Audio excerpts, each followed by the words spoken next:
Walati kuntum tumbuh melata sayang merebah di pohon cemara. Assalamualaikum, mulanya kata saya sembah pembuka bicara. Bismillahirrahmanirrahim. Assalamualaikum warahmatullahi wabarakatuh. Dimulakan lafaz dengan nama Allah Tuhan Ilahi, dimohonkan limpahan berkat akan segala nikmat yang diberi. Diucapkan puji-pujian kepada Allah Rabbul Izzati, diiringkan sanjungan dengan kesyukuran yang amat tinggi. Yang berbahagia Encik Nur Azizan bin Abdul Hadi, Pengetua SMK Taman Setiawangsa, yang dihormati Datin Hanita binti Abdul Hamid, Penolong Kanan Pentadbiran, Puan Nur Lili binti Abdullah, Penolong Kanan Hal Ehwal Murid, Encik Muhammad Nur Azam bin Muhammad Nion, Penolong Kanan Kurikulum, Puan Mahizan binti Zakaria, Penolong Kanan Petang, Barisan Warga Pendidik SMK Taman Setiawangsa. Seterusnya, sahabat-sahabat yang dikasihi sekalian, Alhamdulillah bersyukur kita kehadrat Ilahi kerana dengan limpah dan kurnianya di hari yang penuh barakah ini, kita diberi kesempatan untuk mengadakan sambutan Isra' Miraj yang dianjurkan oleh Panitia Pendidikan Islam dengan kerjasama Surau Al-Iman SMK Taman Setiawangsa bagi tahun 2022 ini. Bagi memberkati majlis pada pagi ini, marilah kita bersama-sama membaca Ummul Kitab Al-Fatihah. أعوذ بالله من الشيطان الرجيم بسم الله الرحمن الرحيم أعوذ بالله من الشيطان الرجيم بسم الله الرحمن الرحيم الحمد لله رب العالمين والصلاة والسلام على سيدنا محمد وعلى آله وصحبه أجمعين. Ya Allah, Ya Rahman, Ya Rahim, sesungguhnya kami berhimpun pagi ini bagi menyatakan kesyukuran di atas kurnia-Mu yang tidak ternilai. Engkau jadikanlah kami di kalangan hamba-hamba-Mu yang sentiasa bersyukur dengan nikmat yang sedikit, lebih-lebih lagi dengan nikmat yang melimpah ruah kepada kami. Ya Karim, Ya Wadud, Engkau berkati dan rahmatilah perjalanan majlis ilmu pagi ini. Kurniakanlah kepada kami ilmu yang bermanfaat. Sinarilah hati kami dengan taufik dan hidayah-Mu. Semoga dengannya kami mudah menerima, menghayati serta mengamalkannya.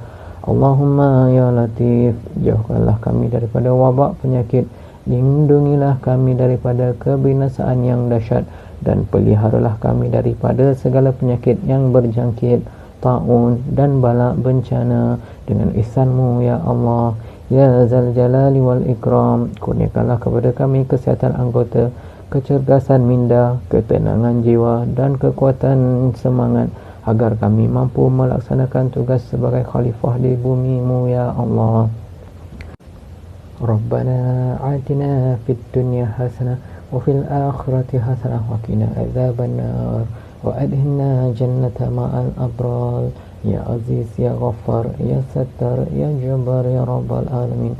Wa sallallahu ala sayyidina Muhammad wa ala alihi wa sahbihi wa barik wa sallam. Walhamdulillahi Rabbil Alamin. Taqabbalallahu minkum minna wa minkum taqabbal ya Karim. Amin ya Rabbal Alamin. Semoga majlis mendapat keberkatan Rabbul Izzati.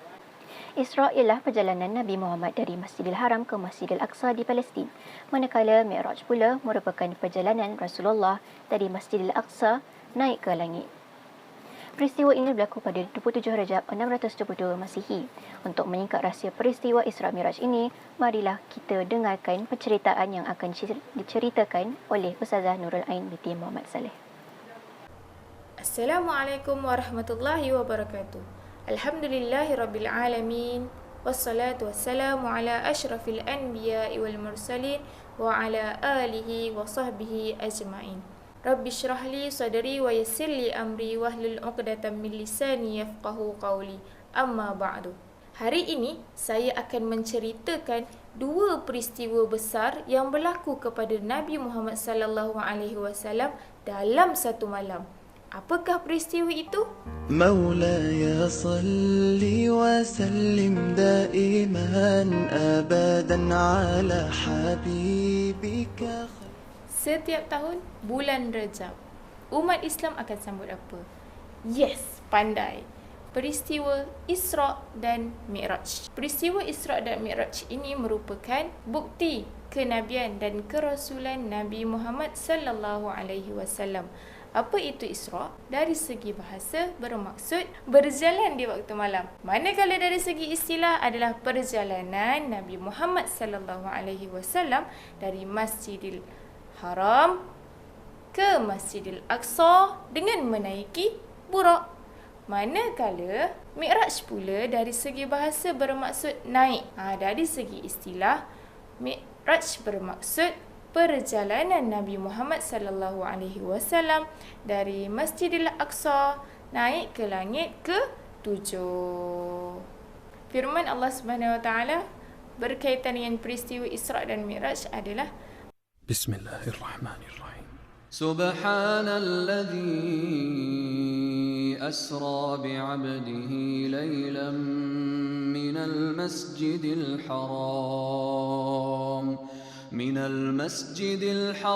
إلى المسجد الأقصى الذي باركنا حوله لنريه من آياتنا إنه هو السميع البصير. Maksud dia Maha Suci Allah yang telah memperjalankan hamba-Nya pada suatu malam dari Masjidil Haram ke Masjidil Aqsa yang telah kami berkati kelilingnya agar kami memperlihatkan kepadanya sebahagian daripada tanda-tanda kebesaran kami. Sesungguhnya dia Maha melihat dan juga mendengar. Allah Subhanahu wa taala tidak seperti ciptaannya, iaitu manusia. Tak sama macam kita.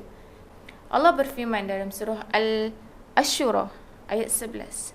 Laisa kamitslihi syai'un wa huwas samiul basir. Maksud dia tidak ada sesuatu pun yang menyerupai dan dialah yang Maha mendengar lagi Maha melihat. Imam Ahmad bin Hanbal berkata, apa sahaja yang tergambar di benak fikiranmu maka Allah bukan seperti itu. Nak katanya apa sahaja yang come to your mind, itu semua bukan seperti sifat Allah itu sendiri. Okey. Cerita peristiwa Isra Mi'raj ni masa 27 Rejab tahun berlakunya Isra Mi'raj ni, Nabi Muhammad sallallahu alaihi wasallam tidur di rumah sepupunya iaitu Ummu Hani. Ketika itu Nabi baru pulang berdakwah dari Taif. Dan masa Nabi buat dakwah tu, biasalah ada yang terima, ada yang tolak. Okey, masa tu Nabi ditemani juga dengan adik-beradik Ummu Hani, iaitu Ja'far bin Abi Talib dan juga pakciknya Hamzah. Masa malam tu, Jibril datang. Ketika itu, Jibril dia membelah dada Nabi dan membersihkan dada Nabi dengan menggunakan air Zam-Zam yang di dalamnya dipenuhi dengan iman dan juga hikmah. Sebab apa? Jibril nak membawa Nabi ni untuk melihat perkara-perkara yang ajaib yang akan berlaku pada malam Isra Mi'raj tu. Masa tu, Jibril juga datang dengan seekor burak. Apa ciri-ciri burak ni? Ciri-ciri burak ni, dia adalah seekor binatang yang panjang, berwarna putih, lebih besar dari keldai tapi lebih kecil dari bagal. Itu adalah burak. Cara dia berjalan sangat laju dan kakinya boleh melangkah sejauh mata memandang. Jauh mana kita boleh pandang, sejauh itulah kaki burak ni boleh melangkah. Masa Nabi nak naik burak tu, tiba-tiba burak tu dia macam meronta-ronta. Meronta-ronta. Kenapa? Sebabnya burak tu seronok, dia gembira. Sebab apa? Sebab Nabi Muhammad, hamba paling mulia, menaiki dia. Pun ada manusia lain yang lebih mulia yang menaiki burak. Nabi Muhammad tu sendiri manusia yang paling mulia menaiki burak. Mana taknya kan macam kita kalau kita jumpa sesuatu yang kita sangat suka. Dalam perjalanan dari Masjidil Haram ke Masjidil Aqsa tu, Malaikat Jibril dan juga Nabi Muhammad ni berhenti di beberapa tempat. Tempat pertama yang dia berhenti adalah tempat yang di dalamnya ada banyak sangat pohon-pohon tahmah. Dan kemudian Malaikat Jibril ni meminta Rasulullah Nabi Muhammad sallallahu alaihi wasallam untuk menunaikan solat. Lepas tu Jibril tanya, adakah kamu tahu di manakah kamu melakukan solat? Jawab Nabi, Allah jualah yang lebih mengetahui. Jibril berkata, kamu telah solat di Yathrib. Yathrib ni adalah nama Madinah sebelum Madinah. Maksudnya apa? Sebelum ni nama Madinah Al-Munawwarah bukan Madinah tapi Yathrib. Kemudian selepas Nabi berhijrah ke Madinah, barulah nama Madinah ni, nama Yathrib ni ditukarkan kepada nama Madinah. Itu tempat yang pertama. Tempat yang kedua, Nabi Muhammad dibawa dan berhenti di Bukit Tur Sina, di mana tempat Nabi Musa alaihi salam mendengar kalam Allah yang bukan dengan huruf, bukan dengan suara, bukan dengan bahasa, dan tidak seperti kalam yang kita ada sekarang ni kan. Kalam yang bersifat baharu yang kita tak boleh gambarkan macam mana kalam yang Allah berikan kepada Nabi Musa waktu tu. Itu tempat yang kedua, iaitu di Bukit Tur Sina. Tempat yang ketiga, Madian, iaitu kota Nabi Syuaib alaihi salam. Di sana baginda juga telah melaksanakan solat. Tempat yang keempat, Baitul Laham, tempat kelahiran Nabi Isa alaihi salam. Baginda turut melaksanakan solat di sana. Iktibar daripada persinggahan Nabi dan juga malaikat Jibril di tempat-tempat yang mulia yang telah disebut tadi menunjukkan bahawa tempat-tempat yang diberkati ini boleh diziarahi oleh umat Islam. Tempat kelahiran maupun tempat dikebumikan para anbiya dan rasul, hatta menziarahi makam seseorang yang soleh daripada kalangan awliya juga merupakan perkara yang tidak bercanggah dengan agama. Malahan kita beroleh berkat. Lihat bagaimana Rasulullah semulia-mulia umat pun pergi menziarahi tempat kelahiran Nabi Isa alaihi salam. Sampai je Nabi Muhammad dekat Masjidil Aqsa, Nabi Muhammad pun masuk ke dalam masjid itu. Nabi dapati semua para anbiya ada di dalam masjid tu. Masa tu Nabi Isa pun ada. Kenapa saya kata Nabi Isa pun ada? Sebab Nabi Isa adalah Nabi yang satu-satunya Nabi yang belum mati sampai sekarang. Nabi Muhammad solat bersama-sama dengan para Nabi dan Nabi Muhammad menjadi imam. Kemudian selepas selesai solat, Jibril datang kepada Nabi. Malaikat Jibril sediakan dua bekas, iaitu susu dari syurga dan juga arak dari syurga. Waktu tu Jibril berkata, pilih. Jibril cakap dekat Nabi, pilih. Kemudian apa yang Nabi pilih? Cuba teka. Yes, betul. Nabi pilih susu. Sebab apa? Sebab susu itu adalah fitrah. Fitrah yang mana berpegang kepada agama. Dekat dunia kita memang diharamkan arak, kerana arak tu memabukkan. Walaupun arak yang dibawa kepada Nabi waktu itu adalah arak dari syurga, tapi Nabi tetap memilih susu kerana itu adalah fitrah beragama Islam. Tahu tak? Sepanjang perjalanan Nabi dari Masjidil Haram ke Masjidil Aqsa, Nabi bukan singgah dekat 4 tempat saja, tapi Nabi juga telah diperlihatkan dengan peristiwa-peristiwa ghaib. Apa peristiwa ghaib tu? Yang pertama, baginda diperlihatkan dunia dalam rupa bentuk seorang wanita yang sangat tua. Maksudnya dunia yang kita nampak sekarang ni, dunia yang awak tengok-tengok bumi lah, apa semua benda-benda tu lah. Dunia tu gambarannya seperti wanita yang sangat tua. Keadaan ini menunjukkan yang kita ni dah hidup dekat sakibaki kehidupan di dunia. Sabda Rasulullah sallallahu alaihi wasallam, maksudnya jarak diutuskan aku dengan hari kiamat seperti 2 jari. Riwayat Muslim menjelaskan 2 jari itu adalah jari telunjuk dan juga jari tengah. Yang kedua, apa yang Nabi nampak adalah lembaga. Yang kedua ni, lembaga yang memanggil-manggil baginda dari satu sudut di bahagian jalan. Maksudnya di bahagian jalan yang Nabi sepanjang perjalanan tu, ada satu bahagian jalan tu ada lembaga panggil-panggil Rasulullah Nabi. Lembaga itu adalah iblis laknatullah. Golongan yang ketiga adalah golongan yang lidah dengan bibir dia dipotong menggunakan gunting daripada api neraka. Kenapa? Kerana ketika di dunia mereka itu sering membicarakan ke arah kejahatan dan fitnah.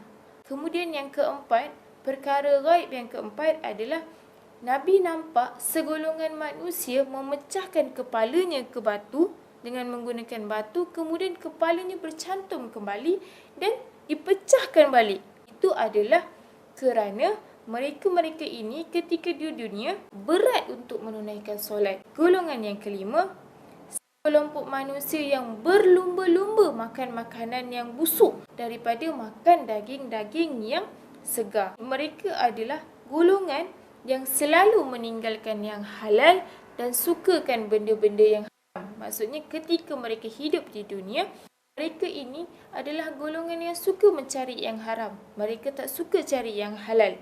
Okay? Dan mereka selalu memilih jalan zina berbanding jalan pernikahan.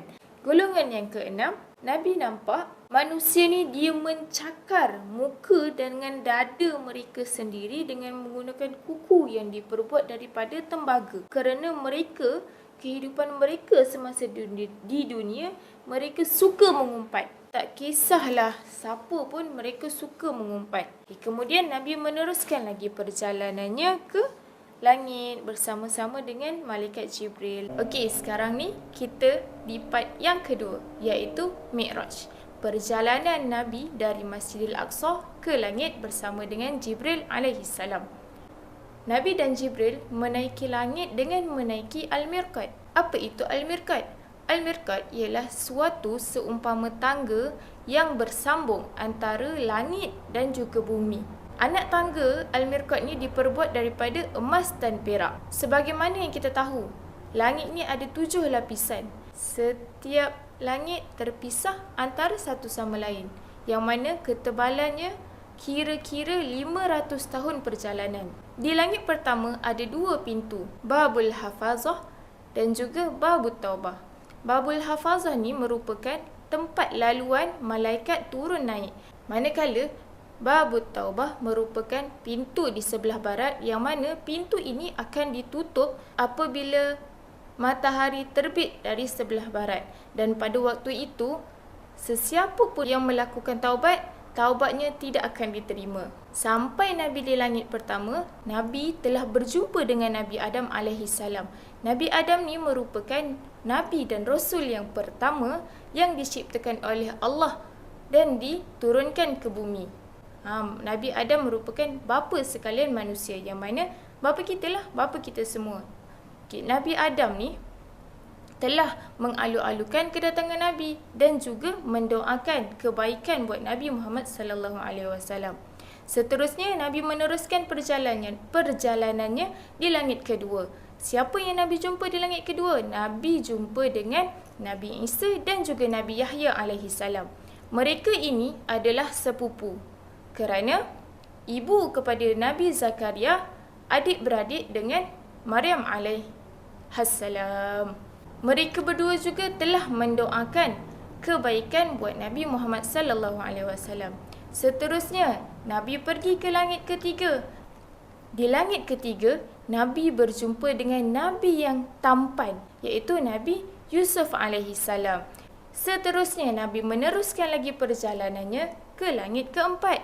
Nabi berjumpa siapa pula? Nabi berjumpa dengan seorang yang mula-mula menulis menggunakan pen.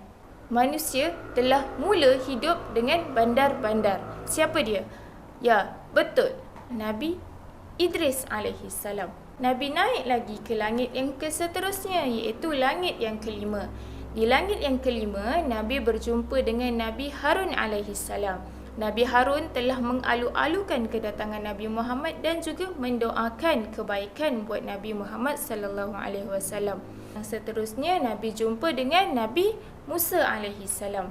Nabi Musa juga telah mengalu-alukan kedatangan Nabi Muhammad dan juga mendoakan kebaikan Nabi Muhammad sallallahu alaihi wasallam. Di langit yang ketujuh, dekat langit ketujuh ni, Nabi nampak banyak sangat malaikat yang sedang bertawaf seolah-olah beribadah di Baitul Ma'mur. Apa itu Baitul Ma'mur? Kalau kita, umat Islam, akan bertawaf di Kaabah, tapi malaikat mereka ini melakukan ibadah di Baitul Ma'mur itu. Semasa Nabi melihat ramai malaikat sedang beribadah, Nabi nampak seorang manusia yang muka dia sama macam Nabi sedang bersandar di Baitul Ma'mur. Nabi pun pergi ke orang itu dan Nabi berjumpa dengan Nabi Ibrahim alaihi salam. Ketika itu Nabi Ibrahim meminta Nabi Muhammad untuk mengajarkan kalimah tanaman-tanaman syurga kepada umatnya. Siapa umatnya? Kitalah. Apa kalimah tu? Kalimah tu adalah la haula wala quwata illa billah. Itu adalah kalimah tanaman-tanaman syurga. Tahu tak? Setiap hari 70,000 malaikat akan bersembahyang di Baitul Ma'mur. Kemudian apabila malaikat-malaikat ni keluar daripada Baitul Ma'mur, mereka tidak boleh kembali lagi ke Baitul Ma'mur itu sampailah bila-bila.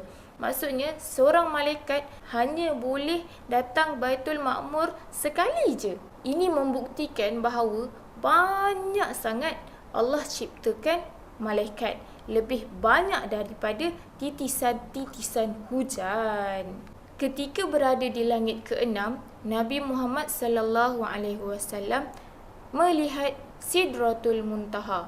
Sidratul Muntaha ni apa sebenarnya? Sidratul Muntaha ini merupakan pokok yang sangat besar dan terlalu indah. Akarnya bermula dari langit ke-6 hinggalah puncaknya menjangkau ke langit ke-7. Lebar daunnya selebar telinga gajah. Di atasnya terdapat rama-rama daripada emas dan buahnya sebesar tempayan. Nabi juga telah diberi kemuliaan oleh Allah untuk memasuki syurga. Di syurga terdapat banyak perkara yang tak pernah dilihat, tak pernah didengar, tak pernah pun terfikir, tak pernah pun hati kita terlintas akan syurga itu. Of course, semua orang tahu syurga ni disediakan untuk orang-orang yang beriman dan juga bertakwa. Semoga kita semua tergolong dalam golongan orang-orang yang beriman dan bertakwa. InsyaAllah, syurga buat kita. Pada waktu tu, Nabi melihat Hurul Ain. Hurul Ain ni apa? Hurul Ain adalah bidadari-bidadari syurga. Di syurga juga, Nabi berjumpa dengan pelayan-pelayan muda yang kekal kemudaannya, iaitu Al-Wildanul Mukhalladun. Pada malam Isra' Mi'raj itu juga, Nabi Muhammad telah diperlihatkan rupa bentuk malaikat yang sebenar. Kita perlu faham di sini bahawa Allah telah mengisra'kan Nabi Muhammad sallallahu alaihi wasallam ke langit untuk memperlihatkan keajaiban yang berada di langit ke atas. Bukannya kerana Allah berada di langit atas. Firman Allah dalam surah An-Najm ayat 18, A'udzubillahi minasyaitonirrajim. Laqad ra'a min ayati rabbihil kubra. Maksudnya, sesungguhnya dia telah melihat pada malam itu sebahagian daripada tanda-tanda kekuasaan Tuhannya yang paling besar, yang paling agung. Selepas Nabi merentasi Sidratul Muntaha, Nabi pun terpisah dengan Jibril. Pada ketika itu, Nabi mendengar bunyi coretan pena-pena yang disalin oleh para malaikat ke dalam lembarannya daripada Lauh Mahfuz. Di bahagian atas Sidratul Muntaha, Allah telah mengangkat hijab Nabi Muhammad sallallahu alaihi wasallam dan baginda telah diperdengarkan dengan kalamullah yang azali abadi, bukan seperti kalam kita yang baharu.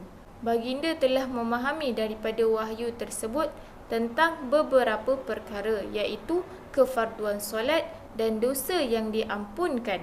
Pada awalnya difardukan solat kepada Nabi Muhammad sallallahu alaihi wasallam sebanyak 50 waktu. Apabila turun ke langit, baginda bertemu semula dengan Nabi Musa alaihi salam. Nabi Musa meminta Nabi Muhammad sallallahu alaihi wasallam untuk kembali ke tempat di mana baginda menerima wahyu kefarduan solat agar dikurangkan waktu solat tersebut. Sehinggalah akhirnya Allah mengurangkan waktu solat kepada 5 waktu. Para ulama telah menegaskan bahawa Rasulullah SAW telah melihat Allah tanpa Allah berada di langit, tanpa Allah berada di atas, tanpa ada baginya rupa paras atau bentuk mahupun anggota badan. Para mukminin pula apabila berada di syurga kelak, mereka akan dapat melihat Allah tanpa jarak, tanpa Allah bersifat seperti makhluk. Perkara ini sangat penting untuk difahami oleh umat Islam. Pada malam itu juga, Nabi Muhammad telah melihat api neraka tanpa masuk ke dalamnya. Berbeza dengan syurga. Syurga, Nabi lihat dan Nabi masuk ke dalamnya. Dan pada waktu itu, Nabi melihat ramai golongan wanita di dalamnya. Na'udzubillahi min zalik. Ya Allah. Sebab apa? Sebab semasa hidupnya di dunia, mereka sering melaknat dan mengingkari kebaikan suami. Dalam satu hadis ada menyebut bahawa penghuni-penghuni neraka ini kebanyakannya adalah daripada wanita. Berbeza dengan syurga. Apa yang Nabi lihat di syurga? Nabi melihat penghuni syurga ramainya adalah dari golongan fakir. Semoga kita semua ni tergolong dalam golongan orang-orang yang diberi nikmat masuk ke dalam syurga. Amin. Selepas menerima kefarduan solat, Nabi pun pulang ke dunia. Pada keesokan harinya, Nabi pun menceritakan peristiwa Isra' Mi'raj ni kepada penduduk Mekah. Orang-orang kafir Mekah seronok mentertawakan Nabi Muhammad SAW. Kerana apa? Kerana mereka tidak percaya Nabi boleh pergi ke Masjidil Aqsa dalam satu malam. Tapi tidak Abu Bakar As-Siddiq. Abu Bakar As-Siddiq ni membenarkan setiap kata-kata Nabi Muhammad SAW. Sehingga kan Abu Bakar As-Siddiq diberi gelaran As-Siddiq. Abu Jahal pula mengumpulkan semua kaumnya untuk mendengar cerita Isra' Mi'raj Nabi Muhammad. Mereka juga mencabar Rasulullah untuk menceritakan ciri-ciri Masjidil Aqsa. Jibril pun datang memberi satu gambaran kepada baginda sehingga baginda boleh menceritakan secara terperinci tentang Masjidil Aqsa. Orang-orang yang pernah bermusafir ke sana semua membenarkan kata-kata Nabi Muhammad.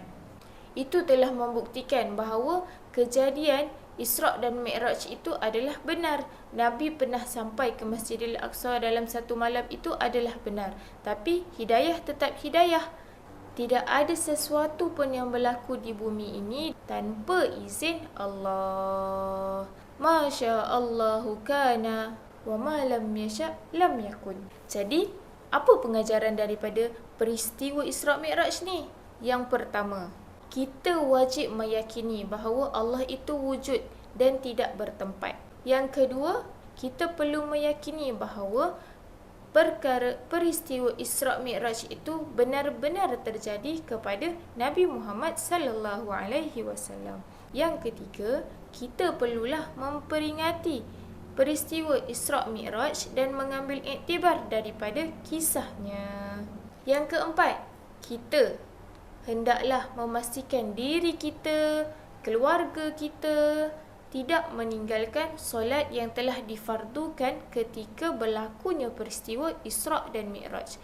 Yang kelima, kita perlu yakin bahawa setiap kebaikan akan diberikan ganjaran pahala dan syurga oleh Allah, dan mengingkari perintah Allah akan dimasukkan ke dalam neraka.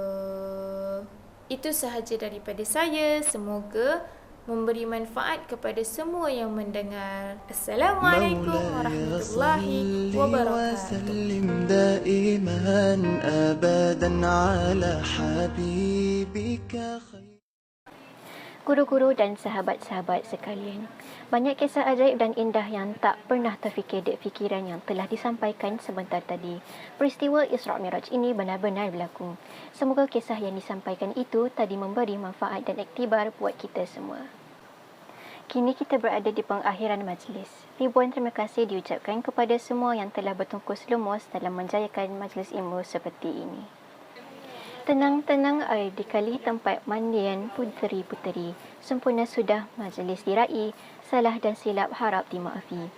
Saya akhiri majlis ini dengan lafaz yang mulia. Wabillahi taufiq wal hidayah. Assalamualaikum warahmatullahi wabarakatuh.